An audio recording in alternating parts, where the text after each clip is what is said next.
Welcome to Talking History, a series of talks from Farnham U3A History Group.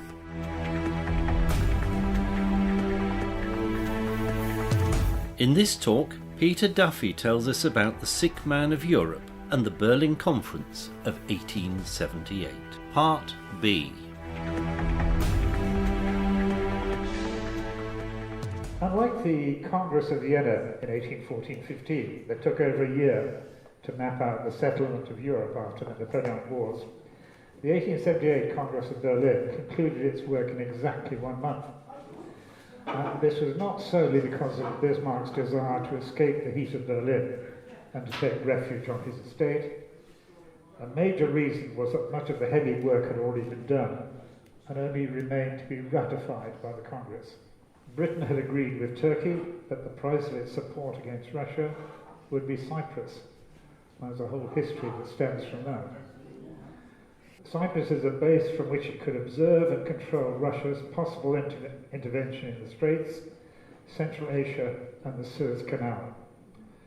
Austro Hungary had agreed with Britain its occupation of Bosnia and Herzegovina. Both countries had agreed to support each other's ambitions at the Congress. These countries also agreed with Russia that a reduced Bulgaria would be split into two, the southern half eventually to be called Rumelia, to remain under full Turkish control, and the northern portion to be autonomous, but within the Turkish Empire.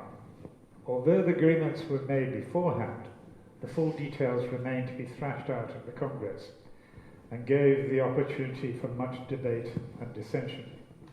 So who were the key players at the Congress? And some of them we've already met. For Germany, it was Bismarck. Of his behaviour, a later commentator wrote, "The other delegates were soon to find that his sweet voice and careful enunciation could not long disguise his determination to speak with the most outrageous bluntness when the acceleration of business made it necessary." And the special target of his bluntness was the Turkish delegation, who as junior members of their country's service had constantly to refer to Istanbul in their master there, for decisions and instructions. For Russia, it was the aging Gorbachev, who had negotiated the 1871 London Conference and rollback of the restrictions on the Russian military presence in the Black Sea. However, for a large part of the conference, he was not well, and most of the detailed negotiations fell to his junior and rival Shuvalov, who had been the ambassador to Britain. It was Shuvalov who said to Andrassy of Austro-Hungary, "The San Stefano Pact was the greatest misfortune for us, but not for you. It was the greatest stupidity we could have made. The end of the story is that we are compelled to tear it up under the eyes of Europe." Britain was represented by Disraeli, supported by Salisbury, who was then Foreign Secretary, but a future Prime Minister, and a member of the Cecil family. You realise that it's basically the Cecil family who've been running England since the 16th century. Britain later said of Disraeli, when considering how strongly he negotiated for Britain's interests, even at one stage reportedly ordering his train to be ready for departure if his position was not accepted. "Der alte Jude, das ist ein Mann." The old Jew, he truly is a man. Austro-Hungary was represented by Andrassy. I'm going to stand back to it. Andrassy is this figure in blue here, not quite as frizzy looking as we saw him earlier.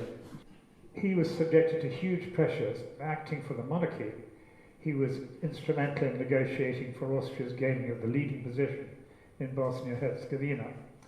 However, from his native Hungary, there was growing resistance from the Magyars to increasing the Slav element in the empire. Now, the French delegate, here is Waddington, who also was, I think, a future ambassador to Britain.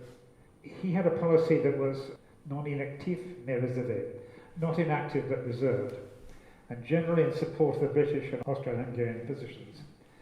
A later commentator said of his behaviour that it showed that the belief that a lack of agreement amongst factions of the Congress would facilitate the judicious exercise of personal influence by which a strengthening of French prestige might be hastened, and so it proved.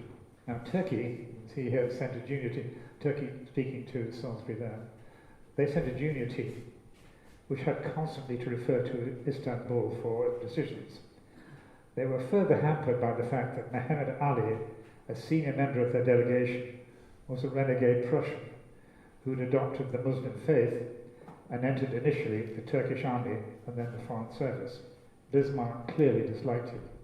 At one point, frustrated by Turkish delays and prevarications, Bismarck advised their delegation that they were greatly mistaken if they imagined that the Congress had met in Turkey's interests. They were not to imagine that anything but disaster could come to Turkey from the breakup of the Congress. War would follow. That's a pretty blunt statement. Now, once the Congress had assembled and the organisation structure with Bismarck presiding had been decided, thoughts turned to the order of business. Bismarck said of the British position, "Austria is not going to war with Russia. Let us therefore deal with the great things that concern England, for England is quite ready to go to war with Russia." At the top of the list for Britain was the maintenance of Turkey as a European power controlling the Straits and thus access to the Mediterranean. And key to that was the question of the Greater Bulgaria, stretching from the Black Sea to the Aegean. Before the Congress, Russia had agreed to reduce the size of Greater Bulgaria. What remained was to negotiate details. Disraeli and Salisbury from Britain and Andrassy from Austro Hungary went into closed session with Shuvalov of Russia, and eventually a structure was hammered out which gave Turkey full control of the southern province of Rumelia, while the northern province of Bulgaria was an autonomous unit but still within the Turkish Empire. The northern and western frontiers of Rumelia ran along the peaks of the Balkan mountain chain, thus making them defensible by Turkey from future attack. The Bulgaria of Berlin was only a third of the size proposed at San Stefano, with the potential for access to the Aegean, and this reduction was a huge plus for British diplomacy, and especially for Disraeli. Now, Andrassy for Austro-Hungary, supported by Britain, Russia and Germany, maintained that Turkey needed to concentrate its forces to defend itself in future, and was thus no longer able to maintain security in the outlying provinces of Bosnia-Herzegovina. Austria-Hungary would take on responsibility for the administration and security in those two provinces and in Novi Pazar. You all did your history lessons, you all learned about Novi Pazar. Why is it important? It is important because it separates Serbia from Montenegro. It stops the creation of a greater Serbia, which could be a threat to Austria-Hungary, that by having this little corridor, Austria-Hungary, through Bosnia-Herzegovina, has access to the rest of the Balkans. Should there be any future negotiation with Turkey, Austria-Hungary could lay claim to territory in those lands. By Austria-Hungary gaining control, it opened a corridor for its future expansion into the southwestern Balkans, and in spite of objections, this was ratified by the Congress. Similarly, the British annexation of Cyprus as a price for its support for Turkey was also ratified by the Congress. The British thus obtained a place d'armes, an armoured base in the eastern Mediterranean, from which it could monitor and control Russian moves into the Mediterranean and through Asia Minor towards the Persian Gulf and against the Suez Canal. Now, the British agreed that the Russians, as well as regaining Bessarabia, which was lost following the Crimean War, could retain the port of Batum in the eastern Black Sea. Now, this was seen as a potential jumping-off point for Russian expansion into Asia Minor and towards the Persian Gulf. Negotiations between the two exhausted and sick men, Gorbachev for Russia and Disraeli for Britain, meant that the Russians did obtain the port, supposedly to be used for commercial purposes only. The Russians slipped the word essentially into the agreement past Disraeli, whose French understanding was poor, and they had replaced the word entirely. 5 years later, they had a military presence there. Quite interesting that just a single word can change the complexion so fundamentally.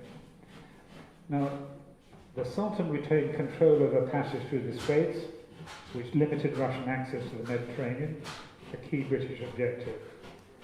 The Congress agreed that an international commission, including representatives from Austro-Hungary and Romania, should be responsible for navigation on the lower Danube. Have any of you ever read John Buchan's Green Mantle? I'm in the process of reading it now.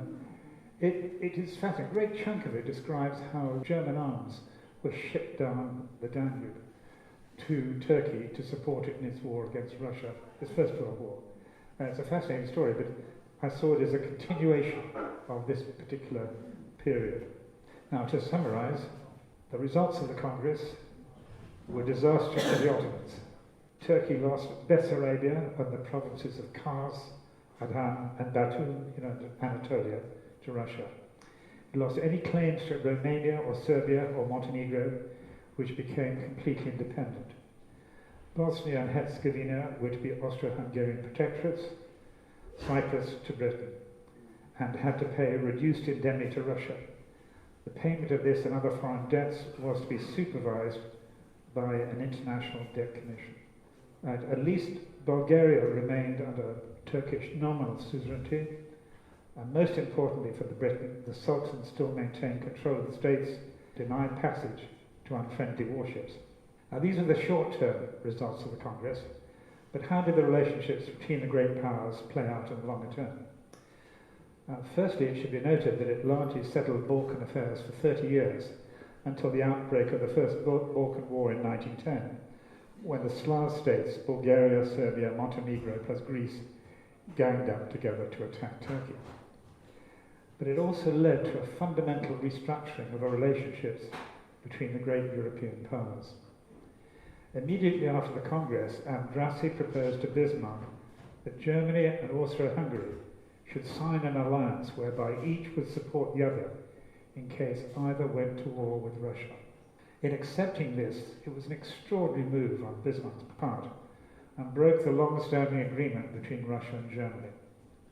To get the German emperor to agree, Bismarck had to threaten not only his own resignation, but that of all his cabinet. The old emperor said with great foresight, "The proposed treaty will inevitably drive Russia into the arms of France. As soon as the proposed treaty becomes known, France and Russia cannot fail to unite." The possibility of a war between Austro-Hungary and Russia was very high, likely to be started over some event in the Balkans where the two countries had totally opposing objectives. Bismarck had to go from saying that the whole Ottoman Empire was not worth the bones of one Pomeranian grenadier to admitting that one day the great European war would come out of some damn fool thing in the Balkans. And it did.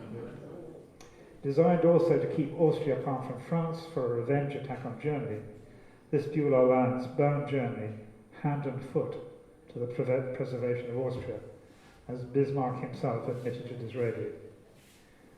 Russia came out of the Congress totally disappointed by the outcome. After the military victory over the Turks and the expenditure of so many lives, material and money, the Treaty of San Stefano had apparently produced outstanding gains for Russia. These were apparently stripped away at Berlin, and the Russians blamed Bismarck and Germany. Russia had held the ring while Prussia had attacked Austria and France, and had expected similar support from Germany in Russia's dealing with Turkey. In spite of Bismarck's efforts to revive the Dreikaiserbund, the alliance between Germany, Austria and Russia, the latter began to drift away from its old ally. France, always eager for revenge on Germany, picked up on this, and gradually these two countries formed a defensive alliance. By 1887, the German General Staff was planning a two-front war against France and Russia. Already the configuration of the players in the First World War was becoming apparent. Now the position of Britain in all this remained uncertain. With the obtaining of Cyprus, the necessity of having a forward base to monitor Russians' activities in the Straits, Asia Minor, and towards the Suez Canal was met. The need for Britain to act as Turkey's protector was diminished. Salisbury said of post-Berlin Turkey, "We shall set up a rickety sort of rule against south of the Balkans, but it's a mere respite. There's no vitality left in them." The security of the canal from Russian interference was further resolved by Britain occupying Alexandria in 1882 and later by the total occupation of Egypt. It was not until the problems revealed by the Boer War that Britain's policy of splendid isolation came into question. Historically, Britain had been a country whose enemies had been France in Europe and Russia outside, and whose allies had usually been the German states, including the Habsburg Empire. It took the genius of Kaiser Wilhelm II and his drive to build a fleet to rival Britain's to force Britain into the embrace of France and Russia against Germany. The Sultan too felt let down by the Congress. He blamed Britain as Turkey's so-called protector and what he saw as the alliance of Austro Hungary and Russia determined to strip his country. So in Turkey, a process of reform was begun. At the heart of this lay an appeal to the common feature of most of the European territories, apart from Bulgaria. The territories that were left to Turkey were largely Muslim. Abdul Hamid began to wrap himself in his role as caliph. As the descendant from the Prophet Muhammad, he founded schools and mosques and built the railway from Istanbul to Medina and Mecca, ostensibly for the Hajj pilgrims, but also for military purposes to control the Arab provinces, as Lawrence of Arabia discovered. Because the International Commission cut out the tax farmers, the country's finances recovered and international debt was paid off. As Britain lost interest in being Turkey's protector, Abdul Hamid pivoted towards the military power in Europe, Germany. This was marked by visits of the Kaiser Wilhelm II to Turkey in 1889 and 1898, and the building of the Berlin-Baghdad Railway. However, the major Turkish reform was with the army, where a range of senior officers were employed to upgrade its material, structure and training. Their work was not completed by 1910 and the Balkan War, but proved effective in the First World War, with Turkey joined on the side of the Central Powers, stopping the Allies at Gallipoli and eventually Russia in the Northern Campaign. To paraphrase a recent historian of the Congress, it could be argued that the years that followed San Stefano and the Berlin Congress were of greater importance for the history of Europe and the Near East than those that preceded them. What was not dealt with by the Congress, by the great powers of the Congress, as the later Balkan Wars and the First World War proved, was that the various nationalist ambitions of the smaller Balkan states, Bulgaria, Greece, Romania, Montenegro, and Serbia, which were hardly considered at the Congress, remained a tinderbox, and one which, as Bismarck foresaw, had the capability of setting the world of the great powers ablaze. Thank you.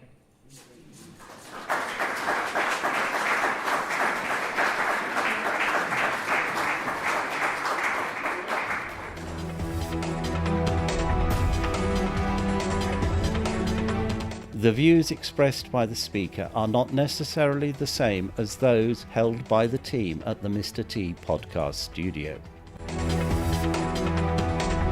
This podcast is produced by the Mr. T podcast studio in association with the Farnham U3A Group.